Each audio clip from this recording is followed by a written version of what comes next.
आपका जो बजट था वो बेसिकली 20 लाख रुपए तक का था। 20 लाख तक एंड का। ये आपको कितने की ऑन रोड पड़ी? ये हमको 9.5 लाख की पड़ी है। तो 20 लाख से 9.5 लाख की गाड़ी में कैसे सेटल हो गए? उसका मेन रीजन ये, इतने समझदारी से इन्होंने फैसला लिया। हम भी अपनी हर वीडियोस में मैं कहता हूँ कि जब भी आप कोई गाड़ी ले रहे हो तो आप अपनी पहले यूजर्स देखो, आपकी चलनी कहाँ पर, आपके हाईवे पे चलनी है, सिटी पे चलनी है, पहाड़ों पे जानी है, कभी कभी चलनी है, हफ्ते में एक बार चलनी है, उस हिसाब से गाड़ी लो। नहीं तो अदरवाइज लोग क्या होता है, अगर 19-20 लाख का बजट होता है ना, वो अपने बजट से कम नहीं जाते, वो बल्कि 2-3 लाख ऊपर ही चले जाते हैं, वो 23-24 लाख रुपए की गाड़ी ले लेते हैं। देखो दक्ष, मेरे हिसाब से सारी गाड़ियाँ रोड पे एक सी दिखती जब तक 4 छल्ले ना बने ऑडी के। तो दोस्तों स्वागत है आपका मेरे चैनल दक्ष अग्निहोत्री पे। मेरा नाम है दक्ष और आज मैं रखूंगा अपना पक्ष। तो दोस्तों आज की वीडियो में आपके लिए लेकर आया हूँ बलिनो का ऑटोमेटिक वेरिएंट यानी AGS वेरिएंट। दोस्तों ये है जीटा वेरिएंट यानी टॉप से एक नीचे वाला। ओनर ने आज की डेट में बलिनो खरीदी, ब्रांड न्यू स्विफ्ट जबकि आ चुकी है, उसका भौकाल अलग है, नई रोड प्रेजेंस है, सब कुछ नया, इंजन नया है।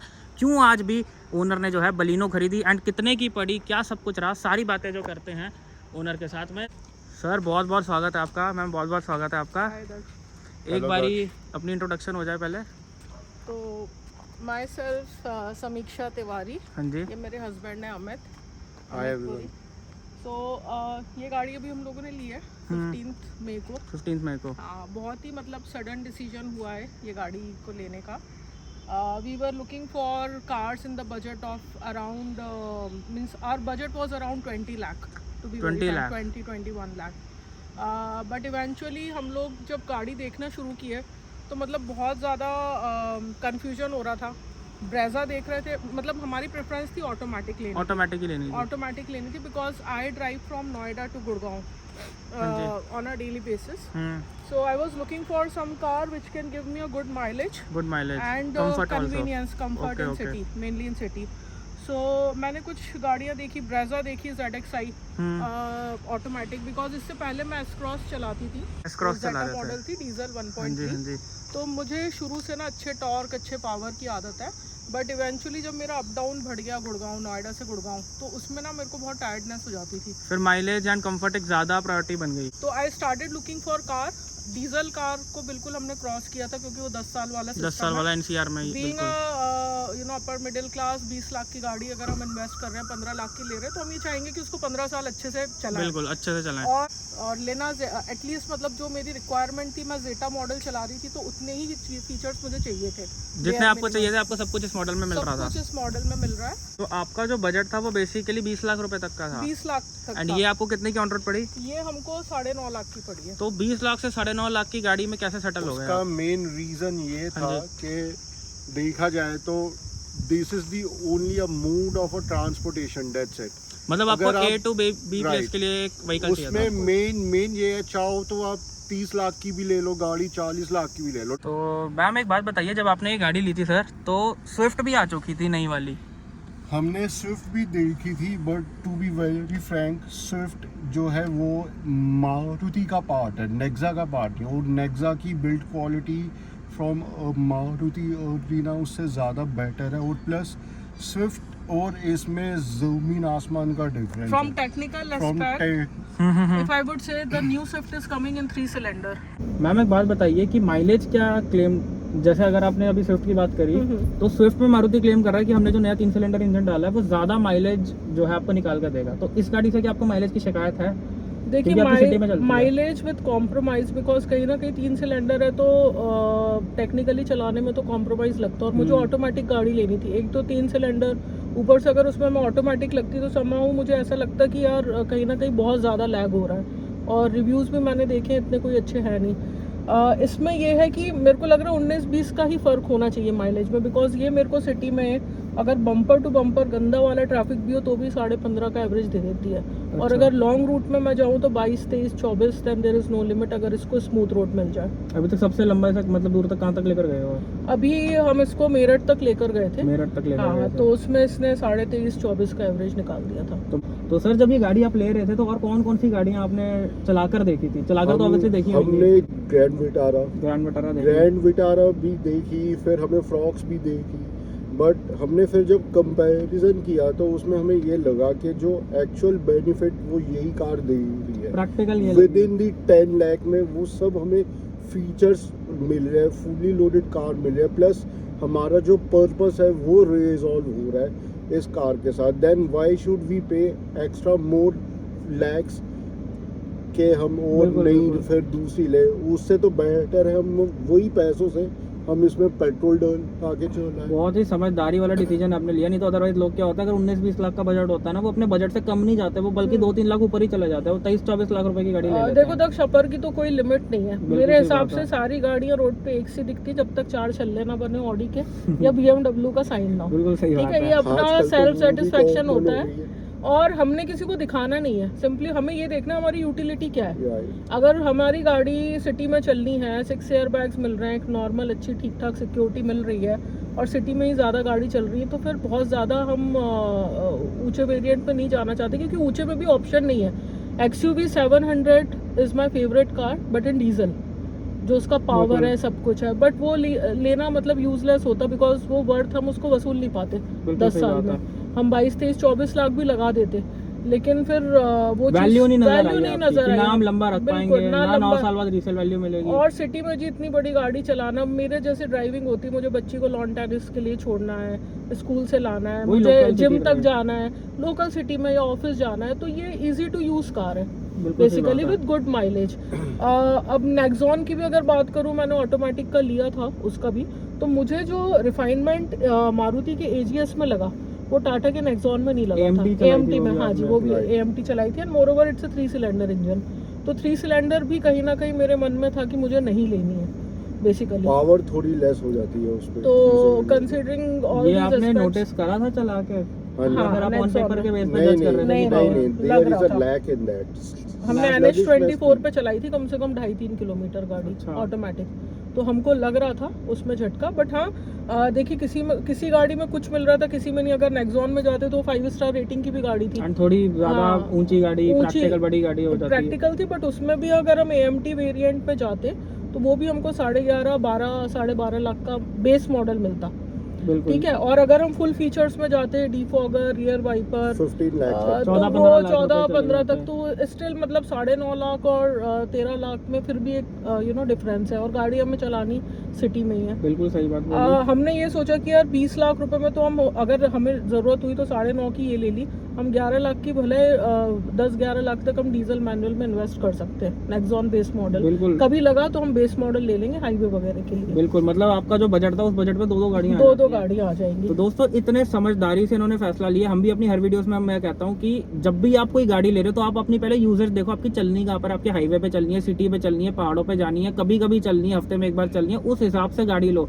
ऐसा ना हो कि आपने आपकी सिटी में चलनी है, आप 700 ले लो, बाद में फिर आपसे वो मैन्योवर नहीं हो रही, आप बेच रहे हो ये वो। 700 थी मतलब बेच दी हो? हाँ, मैंने अक्टूबर में ली थी। इतनी जल्दी बेच दी? वो इसलिए बेच दी क्योंकि पंजाबी बाग के जाम में मेरे से वो गाड़ी निकल नहीं रही थी। कितने में? 3 और 3100 किलोमीटर चली हुई थी। 3 महीने में बेच दी? हाँ, 3100 किलोमीटर चली हुई थी, 4 लाख 5 लाख डेप्रिसिएशन में बेची। वो तो एक बात बताइए, अगर आपको ऑटोमेटिक ही लेनी थी तो इस सेगमेंट में और भी अच्छा ऑटोमेटिक है, जैसे ये तो बेसिकली AMT है, आपको पता होगा। तो अगर आप i20 लेते या होंडा की Amaze लेते तो उसमें आपको CVT ट्रांसमिशन मिल जाता, जो बेसिकली ज्यादा स्मूथ था।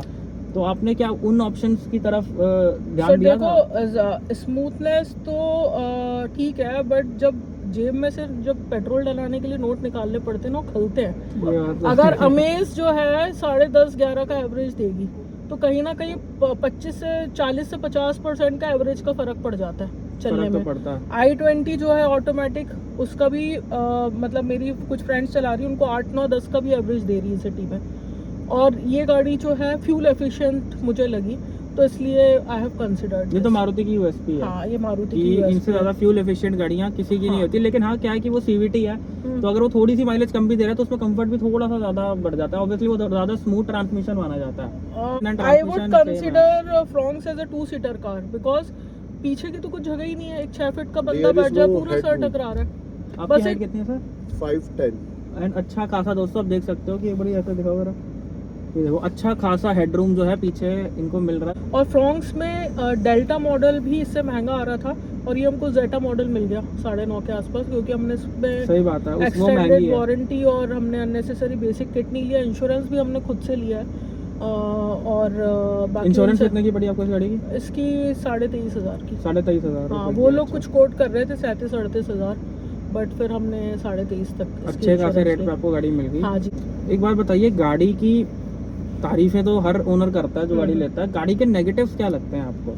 देखिए नेगेटिव्स तो इसका जो मेरे को ये लगता है, एक तो जो मैनुअल गाड़ी से इसमें शिफ्ट कर रहा है, हल्का सा आपको फील होगा गियर चेंज करते समय, मतलब वो जो तो थोड़ा सा AGS हाँ, लगा तो feel आप इसमें पंजा नहीं रख सकते, आपको इसको 2000 RPM तक बड़े आराम से चलाना पड़ेगा। जैसे ही ये चौथा गियर पकड़ेगी then you can pick up the flow. हाँ, ओके ओके। तो 2000 RPM अगर आपने एकदम से रख दिया तो घूम घूम हो जाएगी 3000 RPM में, लेकिन वो शिफ्टिंग अपने हिसाब से ट्रांसमिशन को फिर करेंगे। समझ नहीं आएगा दोस्तों कि हाँ। मैं गियर अब कौन सा डालूं, दूसरा हाँ। डालूं, तीसरा डालूं, वहाँ पे AMT जो है कंफ्यूज हो जाता है। लेकिन अब मैं बहुत यूज्ड टू हो गई हूँ गाड़ी के। बिल्कुल। एनकैप की अभी इस नई वाली 2022 बलिनो की रेटिंग आई नहीं है, बट आई होप कि थोड़ी सी तो मजबूत बनाई होगी पुराने से अभी Obviously, तक। कहीं ना कहीं हम बेटर मेजर एक्सपेक्ट कर मेजर सकते हैं। कमी कुछ नहीं है, बस थोड़ी बिल्ड क्वालिटी से आगे का बम्पर है, आप हिलाओ तो वो फील होता है हल्कापन थोड़ा मतलब सा। हल्की गाड़ी फील होती है। हाँ, अब वो इसलिए भी करी है क्योंकि फ्यूल इकोनॉमिक गाड़ी उन लोगों को बनानी थी, मारुति वालों को, तो आई थिंक। और क्या नेगेटिव आपको कार के लगते हैं? इसकी अंदर की ये सीट की जो कुशनिंग है ये और थोड़ी बेटर होनी चाहिए थी। बाकी इसका जो इंटीरियर्स वगैरह है, देखिए मारुति का तो ये है कि वो एक ही तरह का ढर्राना सब गाड़ियों में चलाते हैं। अब मैं 20 लाख की ग्रैंड विटारा में भी स्ट्रॉन्ग हाइब्रिड में तो सेम ही चीज मेरे को मिल सेफ सा रही थी। इंटीरियर था उसमें। तो लुक एंड फील मेरे को सस्ते में बड़ी गाड़ी की मतलब मिल रही है इसमें, जो मारुति की बड़ी सेगमेंट की गाड़ी मतलब कह सकते हैं इस गाड़ी का 20 लाख की गाड़ी वाला इंटीरियर है। हाँ, बिल्कुल बिल्कुल। अच्छा, एक बात बताइए कि हाँ।